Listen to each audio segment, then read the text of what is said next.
bansa natin talaga. Gusto talaga yan ng yung mga abroad, mga overseas na titirahan kung sana mabigyan lang sana ng opportunity na hindi, nakatulad dito, nakakabigay sila ng opportunity, walang racist at banda, walang pinag-aralan, nakakatrabaho dito.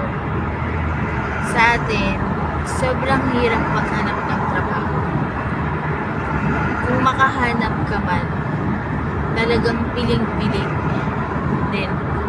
And besides, pag nahanap pa na siya, minsan, may issues din. Kaya parang, para sa akin, I'm very happy to stay this country.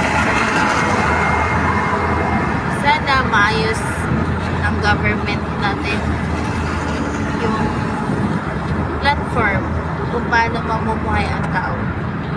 Kasi ang daming nagwi-wish na titira sa bansa. Isa na ako doon sa bansa natin. Pero paano ba tayo titira doon kung puro economic crisis, napakamahal na bilihin. Yun, sobrang dependent yung mga ibang tao sa ibang bansa magtrabaho. Hindi nagde-dependent sa bansa, sa sariling bansa natin.